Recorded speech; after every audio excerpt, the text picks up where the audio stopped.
Olá, queridos! Hoje vamos falar sobre a paternidade divina, o arquétipo eterno e a restauração da identidade humana. Sejam bem-vindos à nossa aula magna sobre a lição 4. Hoje vamos escalar a montanha mais alta da revelação bíblica. O tema é a paternidade divina. Vivemos em uma era que os sociólogos e antropólogos chamam de a sociedade sem pai. David Blankenhall, um renomado sociólogo americano, argumenta que a ausência da figura paterna é a causa raiz da maioria dos males sociais contemporâneos: a criminalidade, vício e colapso de identidade. A filosofia moderna, desde Freud, que via Deus como uma projeção infantil de um pai protetor, até o ateísmo militante, tentou matar o pai para libertar o homem. Qual foi o resultado? Uma geração de órfãos cósmicos, uma humanidade que grita no escuro sem saber de onde veio nem para onde vai. Mas contra este cenário de orfandade, a Bíblia se levanta não para apresentar Deus apenas como um criador frio ou uma energia distante. Ele rasga o véu e nos apresenta o Pai. A paternidade de Deus não é uma metáfora. Deus não é como um pai. A realidade é o oposto. Os pais humanos, que são sombras pálidas dele. Ele é o arquétipo, o modelo. Paulo diz em Efésios 3:15 que dele toma o nome de toda a família nos céus e na terra. A paternidade biológica só existe porque a paternidade divina existe eternamente. Nesta aula, vamos mergulhar em 5 dimensões. Primeiro, a dimensão ontológica.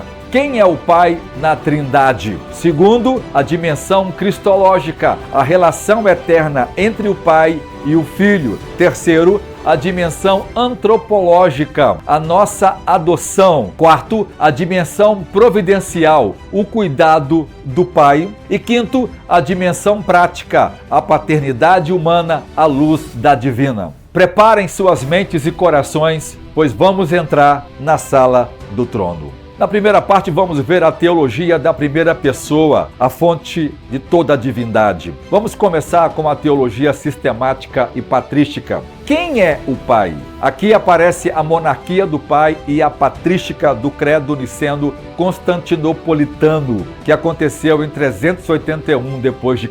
Começamos dizendo: creio em um só Deus, Pai Todo-Poderoso. Os pais da igreja, especialmente os capadócios, Basílio Magno, Gregório de Nazianzo e Gregório de Nissa, defendiam a doutrina da monarchia patris, ou a monarquia do Pai. Mas aqui a gente tem que ter um cuidado. Isso não significa que o Pai seja maior em essência que o Filho ou o Espírito. Isso seria a heresia do subordinacionismo. Significa que na ordem das relações eternas, o Pai é a fonte da divindade. Por isto, fons deitatis no latim. O Pai não é gerado por ninguém, ele é ingênito, ou seja, não gerado. O Filho é gerado eternamente pelo Pai e o Espírito procede do Pai e do Filho. A paternidade é a propriedade distinta da primeira pessoa. Ele é o arquétipo da criação e da redenção. A segunda questão é o nome Pai na história da religião. Antropologicamente, isto é revolucionário. Nas culturas antigas, como na Babilônia, os deuses eram tiranos caprichosos, como Marduk. Na Grécia, Zeus era um pai, mas um pai abusivo, adúltero e violento. No islamismo, Alá tem 99 nomes, mas pai não é um deles. Para o Islã, chamar Deus de pai é blasfêmia, pois sugere uma relação biológica. Mas Jesus chega e introduz o termo aramaico Abba. Joaquim Jeremias, um dos maiores pesquisadores do Novo Testamento do século XX, provou que Abba era uma palavra usada por crianças pequenas na intimidade do lar, algo como papai ou meu pai querido, mas também usada por adultos para denotar respeito íntimo, quando Jesus chama o Deus transcendente, o Criador das galáxias,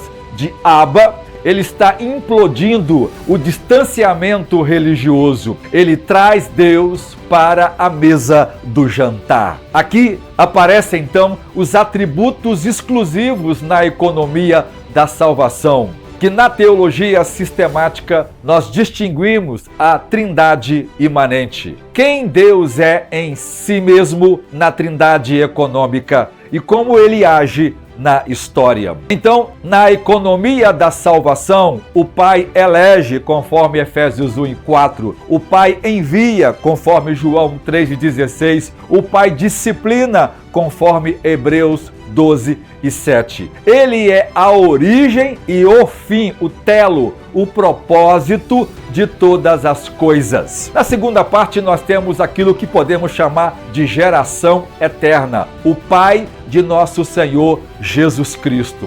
Para entender como Deus é nosso Pai, primeiro precisamos entender como ele é o Pai de Jesus Cristo. A heresia ariana, ensinada por Ário, um presbítero de Alexandria no século IV, dizia: houve um tempo em que o Filho não existia. Para ele, Deus criou Jesus e depois adotou como seu filho. O Concílio de Nicéia, em 325 depois de Cristo, refutou isto com violência santa. Se Deus é eternamente Pai, ele precisa ter eternamente um filho. Se houve um tempo em que ele não tinha o filho, então ele não era pai. E se ele mudou de não pai para pai, então ele não é imutável. Portanto, a geração eterna é a chave. O Pai gera o Filho eternamente fora do tempo. É como o sol e a luz. No momento em que o sol existe, a luz existe. A luz vem do sol, mas é tão antiga quanto o sol. O Pai ama o Filho e o Filho ama o Pai. Agostinho dizia que o Espírito Santo é este amor entre os dois. A distinção crucial que aparece em João 20:17, prestem atenção na exegese desse texto. Jesus diz a Maria Madalena: subo para meu Pai e vosso Pai, meu Deus e vosso Deus. Por que ele não disse nosso Pai? Porque a filiação de Jesus é por natureza ontológica, é da essência dele ser Filho eterno de Deus. Ele é da mesma substância, homousios, a mesma substância divina que o Pai. A nossa filiação é por graça, pela adoção. Nós nunca seremos deuses. Somos filhos, mas nunca seremos divindades. A paternidade de Deus sobre Jesus garante a divindade de Cristo. A paternidade de Deus sobre nós garante a nossa salvação. A terceira questão é a doutrina da adoção, que é a cura da identidade humana. Aqui entramos na aplicação prática e antropológica. A doutrina da adoção é o ápice da soteriologia paulina. E aí vem a pergunta: todos nós somos filhos de Deus? Esse é um grande debate teológico. A teologia liberal e a cultura pop dizem: todos somos filhos de Deus. Mas a Bíblia diz não. Pela criação, todos somos criaturas de Deus e geração dele, conforme está em Atos 17:28, no sentido de origem vital. Já pela redenção, só são filhos, que é a teknia, que é a palavra grega para filhos, aqueles que recebem a Jesus Cristo pela fé, como está em João 1:12. Jesus foi duro em João 8:44, dizendo a alguns religiosos: vós tende por pai o diabo. A filiação espiritual, então, não é automática. É um milagre jurídico e espiritual. Veja o contexto romano da adoção, usada por Paulo no termo grego huiotesia. No direito romano, a adoção era mais poderosa que o nascimento biológico. Um pai podia deserdar um filho biológico, mas não podia deserdar um filho adotivo, pois a adoção era um ato da vontade do pai escolhida perante a lei. Quando Deus nos adota, Ele nos dá o espírito de adoção, conforme Romanos 8:15, e isso nos dá direito à herança eterna. Veja que coisa interessante. A ciência da neuroteologia mostra pra gente a cura da imagem paterna. A ciência moderna mostra que a nossa percepção de Deus é muitas vezes filtrada pela experiência com o nosso pai terreno. Se seu pai foi ausente, você tende a ver Deus como distante. Se seu pai foi tirano, você tende a ver Deus como um juiz irado. A revelação bíblica da paternidade divina vem para reescrever esses caminhos neurais. Quando o Espírito chama Abba Pai dentro de nós, ocorre uma cura terapêutica profunda. Nós descobrimos que temos um Pai. Primeiro, que não nos abandona. Segundo, que tem prazer em nós. Terceiro, um pai que nos disciplina por amor e não por ódio. Agora veremos um pouco da providência e o cuidado do pai. Nós não podemos terminar sem falar do pai como provedor e sustentador do universo. Vamos usar o princípio antrópico ou ajuste fino comparado ao amor do pai na física moderna. Cientistas descobriram que o universo foi milimetricamente ajustado para permitir a vida humana. Se a força da gravidade fosse 0,0001% mais forte ou mais fraca, as estrelas não existiriam. Para o ateu, isso é sorte. Para o crente, isso é paternidade. Deus preparou a casa, o universo, antes de colocar o filho, o homem, dentro. Como um pai que pinta o quarto e monta o berço antes do bebê nascer, o Pai Celeste ajustou as constantes cosmológicas por amor a nós. A outra questão aqui é a ansiedade e a paternidade. Jesus conecta a paternidade divina à cura da nossa ansiedade. Ele diz que nós não devemos andar ansiosos por coisa alguma, porque o nosso Pai Celestial sabe de tudo aquilo que a gente precisa. A raiz da ansiedade, então, é a orfandade. O órfão tem que se virar sozinho. O filho descansa porque sabe que o pai trará todo o sustento para dentro de casa. A doutrina da paternidade divina é o maior antidepressivo que existe. Se o Criador das galáxias me chama de filho, quem pode se levantar contra mim? Um outro fato importante é a paternidade humana à luz da paternidade divina. Não podemos encerrar sem aplicar essa alta teologia ao chão da nossa casa. Se Deus é o arquétipo, o modelo, o pai humano é o tipo. Se Deus é o sol, o pai humano deve ser o espelho. Paulo escreve em Efésios 3, 14 e 15 que ele se ajoelha diante do Pai, de quem toma o nome toda a família patriar nos céus e na terra. Isso estabelece que toda a paternidade humana deriva sua natureza, seu nome e sua legitimidade do Pai Celestial. A família não é uma construção sociológica que evoluiu com o tempo, mas ela é uma instituição teológica desenhada para refletir a Trindade. O Pai humano existe para ser uma teofania doméstica, uma revelação visível do caráter de Deus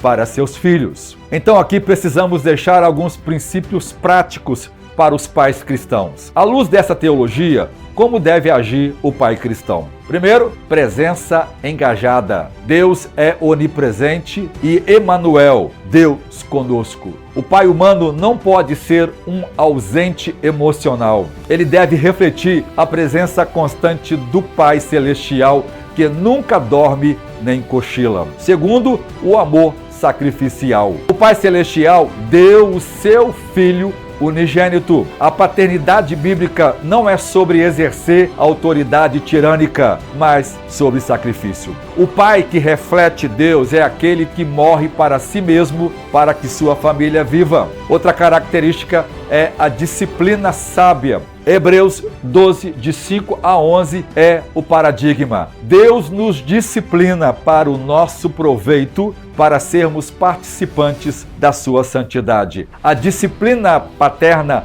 nunca deve ser fruto da raiva ou descontrole, mas um ato pedagógico de amor para corrigir com firmeza a rota e formar o caráter dos filhos. Outra questão é a bênção intencional. O Pai falou nos céus: "Este é o meu filho amado". Há um poder criativo nas palavras paternas. O pai deve usar a sua boca para profetizar identidade, segurança e o destino abençoado sobre seus filhos e não a maldição ou a crítica destrutiva. Em última, o pai precisa ser um modelo de fé. Deuteronômio 6, 4-9 estabelece o padrão. A teologia não se ensina apenas na igreja, mas ao sentar, ao andar, ao deitar e ao se levantar. O pai é o sacerdote do lar, ensinando por osmose e exemplo. E ainda acrescentando a graça restauradora. A parábola de Lucas 15 nos dá o modelo final. Quando o filho pródigo volta, o pai não o humilha como um sermão de "eu te avisei". Ele corre, abraça e beija. O pai cristão deve ser o porto seguro de graça, onde os filhos podem confessar seus erros e encontrar restauração e não condenação. Meus irmãos, concluímos esta aula entendendo que a mensagem central da Bíblia não é apenas sobre regras, mas sobre relacionamento. A parábola do filho pródigo em Lucas 15 deveria ser chamada a parábola do pai amoroso. Enquanto o filho ensaiava um discurso de empregado: "Faz-me como um dos teus jornaleiros", o pai preparava uma festa de filho: "Trazei a melhor roupa". Talvez você que está assistindo a esta aula seja um professor ou um aluno que teve um pai difícil. Talvez você sinta que Deus é um chefe exigente. O Espírito Santo, nesta lição, quer curar esta ferida. Deus não quer servos que apenas obedeçam por medo. Ele quer filhos que obedeçam por amor. O Pai enviou o Filho para que nós pudéssemos chamar o juiz de papai. A Trindade é uma comunidade de amor e nós fomos convidados para dentro desse círculo.